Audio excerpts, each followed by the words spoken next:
Welcome to another episode of the Big Picture Business Podcast. We're so happy you're here with us. And today we have a very special guest, and I'm going to let Rory jump right in and introduce you. All right. So today we have Lindsay Wander, who is the founder and CEO of Worldwise Tutoring, as well as the founder and president of the nonprofit Educate, Radiate, Elevate. So both of these companies provide services to students of all ages and all abilities in all subjects, and this centers around instruction and tutoring. So welcome to the Big Picture Business Podcast, Lindsay. Thank you for having me here. Yeah, we are so excited you're here. I'm sure our listeners are wondering, how did you get started with this business? Because before we hit record, your background is so interesting. So please tell us more about just you. Yeah, it was a wild road. A lot of fun, but definitely not a straight path. Was really not even something I intended to happen. I actually originally went to college for biomedical engineering. I was pretty quickly labeled as a child as a math science kind of person, and was more so pushed in that direction, as many people could probably relate to. Well-intentioned push, but a push nonetheless. And when I went to college and started actually doing the lab work involved with that field, which was a lot of biochemistry, I hated it. I didn't like the non-human component of it. And there's like aspects of lab voodoo where you would put all this work into something and then it wouldn't work, and that's it. It just doesn't work, and do it again kind of thing. And I actually went to my advisor and, talked about switching majors. We tried other labs. In the end, I ended up keeping the degrees in biology, chemistry, and math, but I knew that I was now faced with, what am I going to do with these degrees? Because biomedical engineering isn't it. And they're still diverse enough degrees that I had a lot of other options. So I decided at that point, from my experience in college, I wanted to test it out before I committed to it, because sometimes testing it out and actually doing the work, you realize you may or may not like it, as opposed to just hypothetically learning about it. So I did a bunch of internships, picked up and moved across the world by myself for various internships. People are very worried about that. What are you doing? Go back and get your master's, get your PhD. And here I am picking up and throwing on a backpack and going across the country or the world often by myself. But one of the internships I had was involving education, and that was it. It was game over at that point. Went back to school to be a teacher, biomedical engineer to a teacher. And then I started teaching specifically in low-income neighborhoods. I taught in South Central Los Angeles, and I taught STEM to middle school. So everyone just thought I was really off my rocker. Like, what is this girl doing? But I loved it. And it was exactly where I was supposed to be. And when people came, who had those doubts, I invited them to my classroom to come see me teach. And every time they were like, yep, this is it. This is where you're supposed to be. So that was going into the education route. Going into the business owning route is a whole nother pathway as well. But I basically, when I left California to move to Chicago, I tried to find a school that afforded me the same freedom to teach, and I didn't find it. And so I had been tutoring on the side the whole time to supplement my income, and just decided to start tutoring full time, and completely outgrew myself within a few years, had to start hiring people, turned into a business, and here we are 10 years later. And I have about 60 instructors in various states. That's incredible. 10 years. Congratulations. That's a huge milestone. Thank you. Yeah. And I'm still learning and changing and growing every day. So it's shocking for me to say that sometimes, but I don't regret it any day. There's not a day that I hate working. Well, it sounds like you followed your passion and your purpose, right? You did all these other things, yet you knew what was correct for you. I love that you just followed that. It seems like you followed your intuition, right? And it's played a big role in you becoming a business owner, becoming a leader of your business. What strategies would you recommend for people who are trying to figure that out, like to follow their intuition, to find what they're looking for in their lives and in their businesses? Thanks for recognizing that, because that's something that I've recently realized too, that it is an intuitive thing. And I've started kind of questioning myself. Why did I take these steps and these decisions, even though everyone around me is saying, no, don't do it? I think at the time I realized that a lot of what people were saying to me was projecting their own fears and their own worries. It had nothing to do with me. It wasn't anything to do with my capabilities, because now looking back, a lot of them were like, I already knew you were going to be successful. I knew you were going to make it work. I was just worried about you being, halfway across the globe.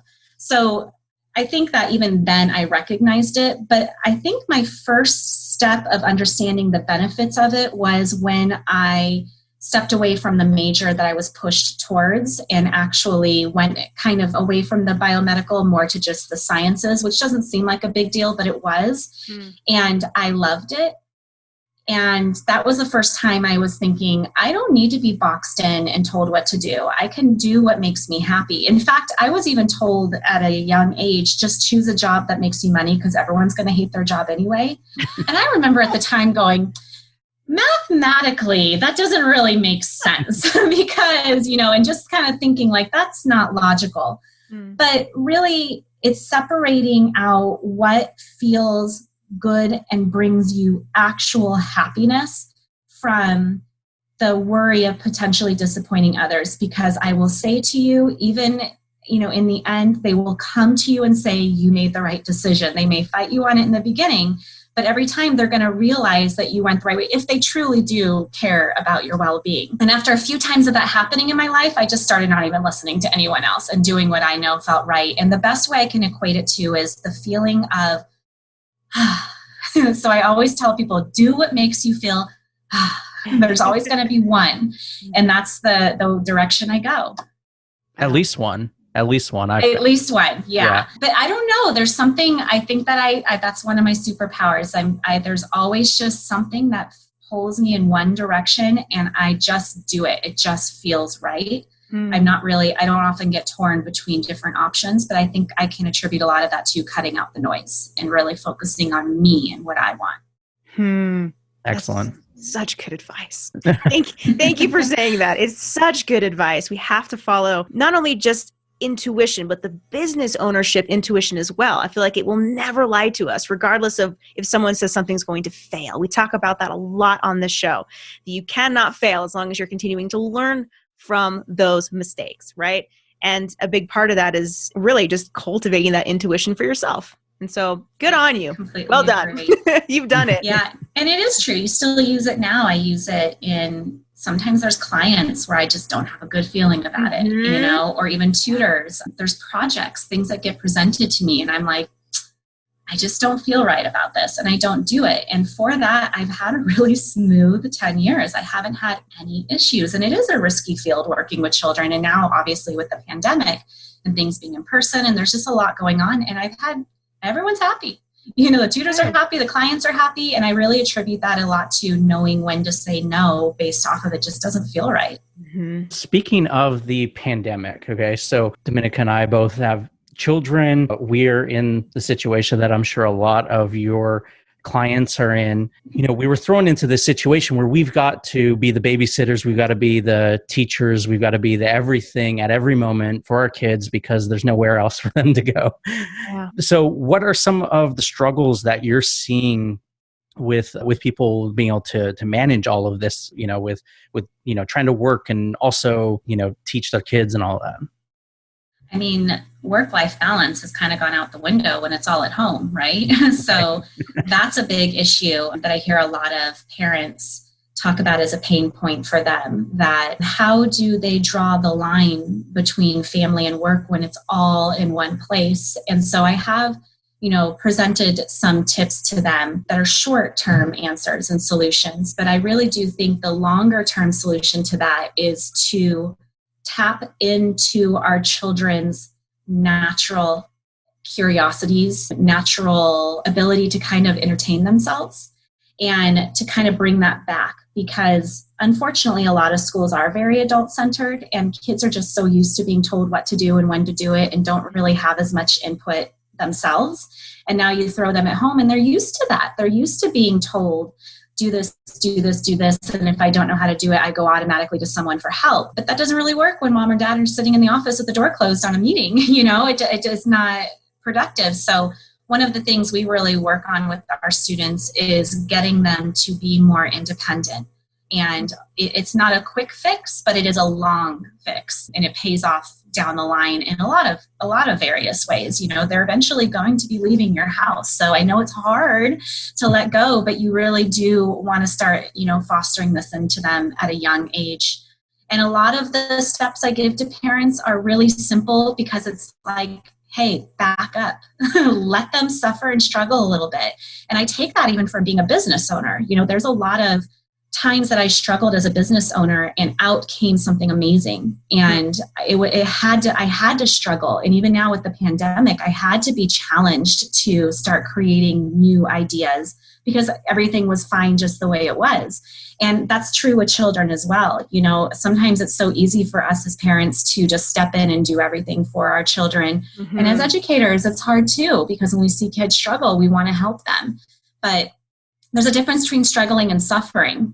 Struggle is okay. That's okay for them to struggle. I'd rather them learn it now when it's low risk than later when they have big consequences. So a lot of the tips I give to parents is to simply back up and, let them kind of figure it out, and they will. They're really innovative, these kids of ours. That's so true. Yeah, I'm so glad you mentioned helping them to become more independent, because that's one of the things that I've really noticed we've had to focus on. There's really no other option, at least in my world, because, I can't be there every single second. I'm there more than, most parents have traditionally been in the past. But at the same time, it's like, I've still got business to run. I still got to do a podcast. I'm here, right? and so just looking at strategies, okay, well, can you get your own drink from the fridge? Can you, you're hungry? Okay, here's where the snacks are. Go grab something. Here's where the fruit is. Grab an apple, grab a banana. You know how to open it, right? These types of things that really, it seems like helps. And I've been starting to see a shift of getting more and more independent, and that's encouraging. And confidence probably too. And I feel like when you have the independence and the confidence, they start taking more risks in their learning. They start, being more creative in their problem solving. There's so many other things they start to do as a result of it. And so, often it does start with just giving them those beginning parts of independence and them learning they can do it, and letting that, snowball into more and more. One of the things that I want to go back to is while you were mentioning that, you mentioned you did have some struggles in your business. What did that look like? How did you approach that, and how did you overcome those struggles? I mean, it's funny because almost every time I tell people that I have a tutoring company, they're like, wow, you must be just blowing up this year. And I'm like, it's actually the opposite. Many of my competitors closed their doors, and I know because their tutors are coming to me looking for work now. Wow. So I think what happened, looking back in hindsight, in the spring, it was survival mode. No, everyone was just trying to get through. In the summer, no one wanted to touch anything learning. They just were like, forget it. And then in the fall, I think there was just so much uncertainty about what would schooling look like. We had the election, we had the stuff with the pandemic. And now we're at a point where things are settling down. I think people have an idea of at least what the next 6 months to a year are going to look like. And now business has picked up. But I credit a lot of that also to, I took that slow time, and instead of going, forget it, I'm getting rid of the business, let me go work somewhere else, or complaining, I use that instead as an opportunity, now that I had time and a little bit of a kick in the butt, to invent new things. And so I instantly reached out to potential clientele and clients and said, where are you hurting? Like, what do you need help with? Because sometimes I found that what I thought they were struggling with wasn't actually what they were struggling with, or they were struggling with things I'd never considered. And so from there, I started to create solutions. A lot of those were very simple solutions, like asking tutors to be on standby 7 days a week for just last minute help. Others were more entailed, like creating enrichment classes to get the kids excited about learning again. That took a little bit more work. But all of those were things that I noticed the clients and my tutors were really excited about. And that was kind of my clue that I was in the right direction. And they're things I've continued. Even now, it wasn't just a quick, simple fix. It's things that were so popular that I've continued them on through now. I also used it as an opportunity to really reflect on my business and myself as a business owner. And There was a lot that came up in there. Some deep stuff came up. I noticed that I had a lot of negative self-talk. There was a lot of times I would start a project, and then as soon as I put that finishing touches, a little voice in my head would be like, this isn't going to work.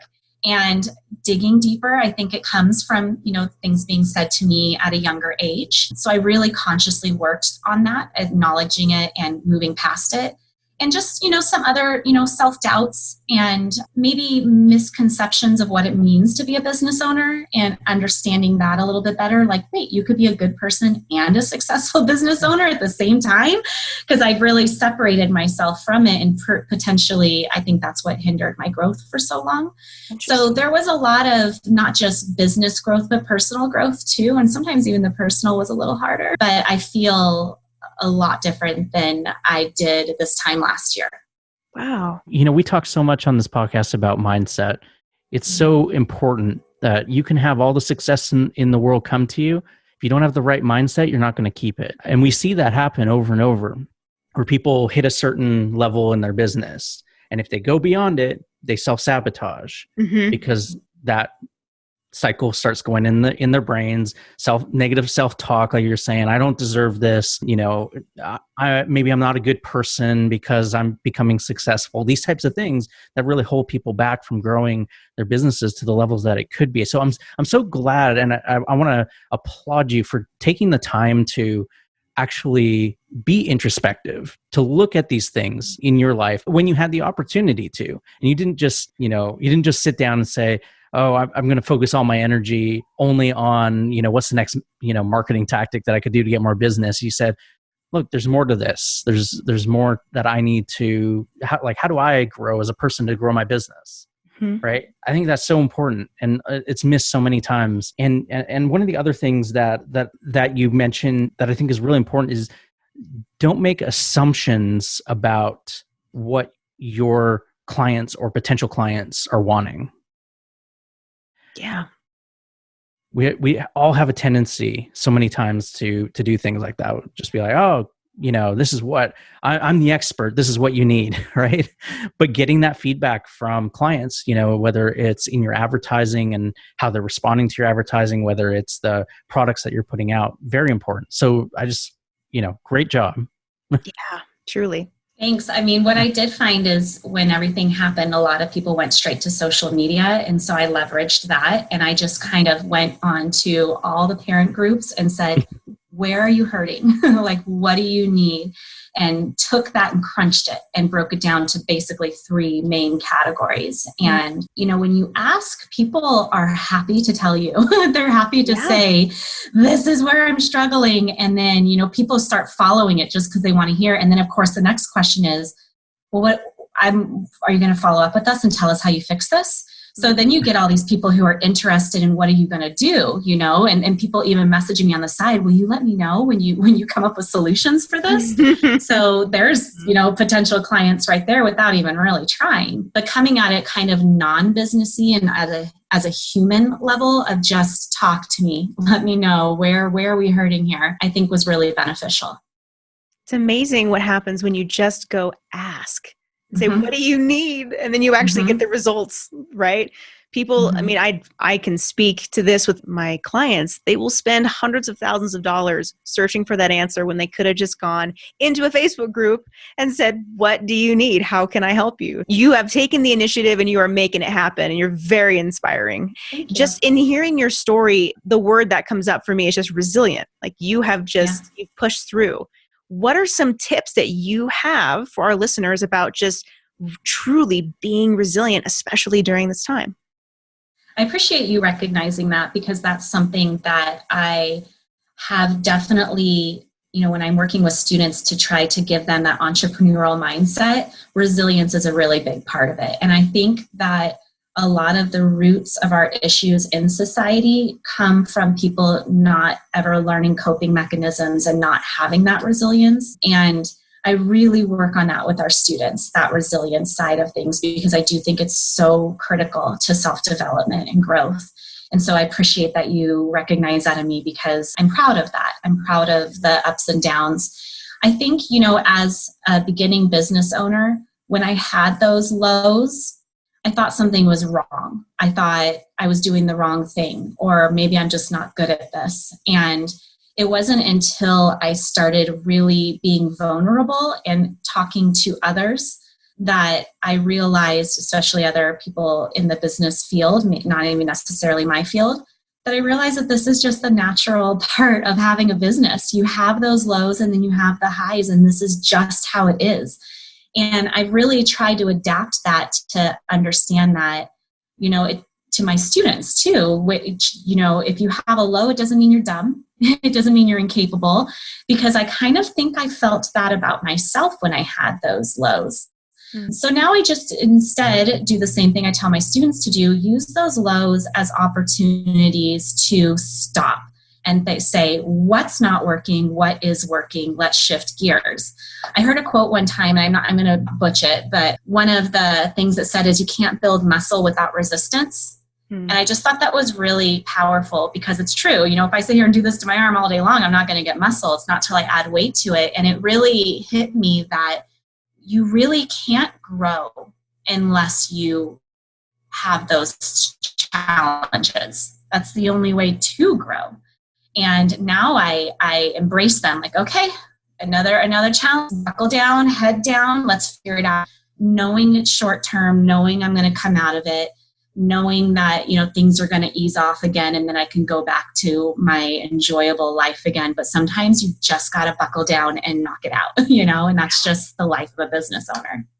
Now, I have to ask, do you make sure to celebrate the little wins along the way for yourself, to recognize when you've taken charge of something or it's a breakthrough? Do you take time to celebrate that for yourself? It's funny that you asked that, because I was actually in a kind of webinar the other day and they were talking about that. And that's something I try to teach my students to do. And I realized I don't really do it myself. That's why I had a friend today message me. Yeah. I had a friend today message me just out of nowhere. I'm so proud of you and everything you've done with your business this year. And I was like, thank you for that. And for making me stop and say, yes, I'm proud of myself, like just that opportunity and that little reminder was really good.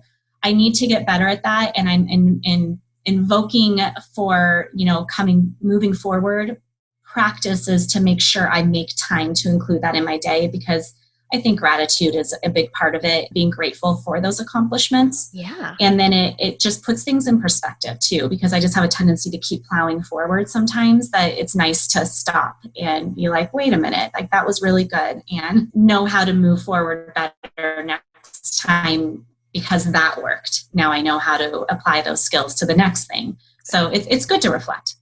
Good. I want to know more about WorldWise Tutoring itself, if we may ask. I'm curious about your whole approach in taking on a new student, what that looks like. Before we started recording, you had mentioned that you focus on mindset of your students. So I'm curious about that process, if you could speak to that a little bit. Happily. That's my baby. So, like all tutoring companies, we're going to help with grades and test scores. That's going to happen. But the way that I approach this, and honestly, the reason why I started the company in the first place, is because I recognized that there were so many students where the traditional system is just not working for them. And that's for a lot of reasons that we could go into and have a whole nother hour and a half talking about. But a lot of that does come down to skills that are necessary for success, but that are not being directly taught.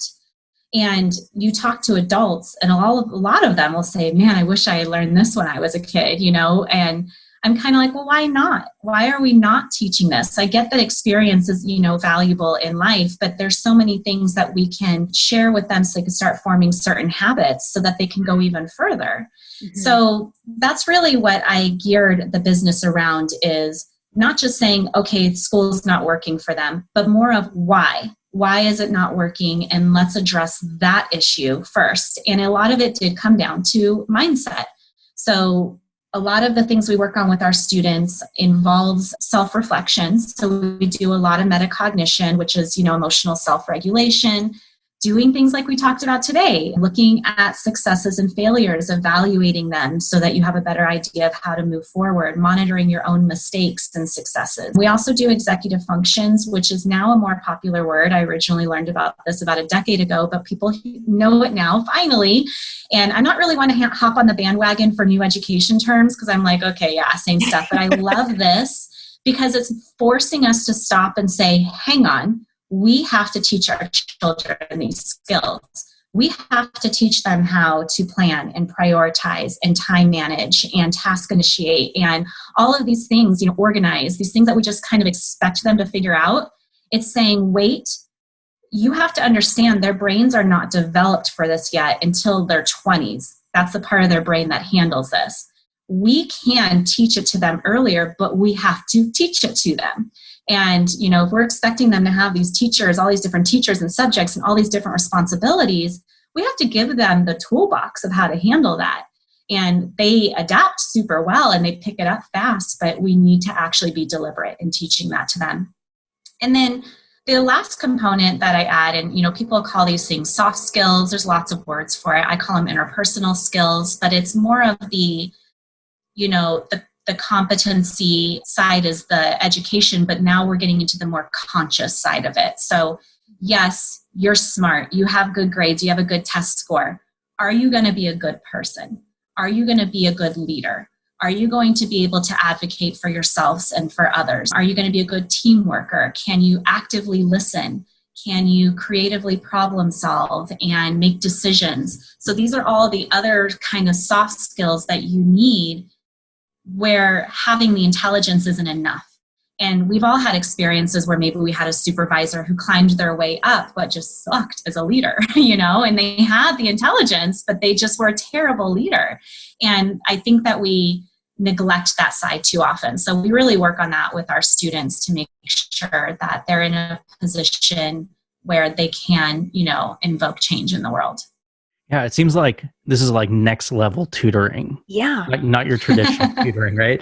And some of you mentioned, earlier, but I want to kind of reiterate is that, when you're in isolation, meaning in the context of tutoring, like, you are now teaching your kids, or even your kids are at school, but it's all done in isolation. Same thing goes in business. Like, you need mentors. You need people who can help you get to that next level, help, whether it's you in your business, whether it's your kids in their education. We can't do everything on our own. We can't see everything that we need to see in order to be successful. Mm-hmm. It's just, we all have blind spots. That's the best way to put it. And other people can come in who are good at what they do and can say, you've got a blind spot here. Let's look at this. How do we adjust and help you through that? That's the power of mentors, and in your case of tutors. Really love that. One of the other things that I wanted to ask you about is how you built your team and what that experience has been like, because a lot of business owners struggle with scaling their businesses. So what's that been like for you? A lot of trial and error. So what I did in the beginning is kind of the exact opposite of what I believe, and I should have known better. But I chose people who looked good on paper, the right degrees, the right qualifications, not the right experience. And I know better than that, So again, that was an intuitive moment that I think I pushed myself through just because I thought maybe I didn't know better, but I do. So what I do now is a lot of what feels right. And I can kind of sense from them, not just their experience, which I think is so much more valuable than those credentials. Because, I get people all the time who are saying, do you hire just people with teaching credentials? No, I actually don't just hire people with teaching credentials, because I don't think that necessarily qualifies you as a good educator. I think that if you're someone where I can see a pattern of this being something interesting to you for many years, you volunteered at the Boys and Girls Club, or you helped with your cousins, like I can see a pattern of it. This is something you actually care about and you're passionate about. That's much more meaningful to me. I also will directly ask them, why do you want to work for us? Why do you want to work for WorldWise Tutoring? Their answers are very telling. I sometimes get answers of, I just need more money. Next. I get answers of, I have the time. But then I have some that are, you can tell, I love what your mission is in standing for this. This is something that I stand for as well. I can see it. I can feel it before I even talk to them. It's just coming off the paper, that it's genuine. And so those are ones that I'll kind of bring them in. But I definitely do a kind of step-by-step feeling them out. I'll ask them questions in a certain way, the way they're phrased, to see if they do pay attention to detail, to see how they respond back with what tone. I kind of want to feel them out first. And then when I talk to them, then I can get, a better idea of what kind of person they are. Because in the end, that's really what makes a successful tutor, is their ability to connect to the student. There's never been a parent that said this tutor is incompetent and doesn't know the knowledge, have the knowledge, but there might be a parent who says, I want to make sure that the tutor really is able to connect with my child. And that's really where, I think the learning really happens. And it kind of speaks to what Rory was saying about that coaching, because I do consider us to be more academic coaches. I always say we're coaches, not crutches, And so you have to connect with that coach on a deeper, personal, kind of vulnerable level. And you can't do that if that person isn't a genuine person. So, there's certain ways I do it, but a lot of it is in the way the questions are phrased. You have such a beautiful, well-rounded approach. Just on a personal level, yeah. I was an IEP student all throughout school. I was told that I was never going to go to college. I was never given the opportunity to even take the SAT. I had some brilliant teachers along the way who really, really tried, but I just learned so differently. Just hearing your story and knowing that this is truly your purpose, and I can hear just in the tone of your voice, the passion that really comes through for your students and what you're doing. Just truly thank you. I wish that I would have had a mentor like you or a coach like you to help me through those years, because it affected me in such a way where I am today, which is incredible. And I'm so grateful to have gone through those trying times and that whole experience. But it's just so nice to see someone like yourself who's really coming from this holistic approach of, let's look at everything. Let's not just focus on one subject over the other. Let's look at the mindset. Let's look at how we feel about ourselves. I really wish I would have had you earlier. There wasn't much of this type of support when we were in school. Mm-hmm. Yeah. And now that there is, this is an opportunity, especially, for all of us who are business owners or at home who need the extra support with our kids to get them to that next level if they're falling behind or they're struggling with something. I would highly encourage you to reach out to Lindsay to see if it's the right fit for you guys and get that help, because it makes such a difference. Because I don't ever want someone to have to go through what you went through, Dominica, because that's confidence crushing. Oh, it was at the time. Oh yeah. Yeah. Yeah. And that's a lot of hurt and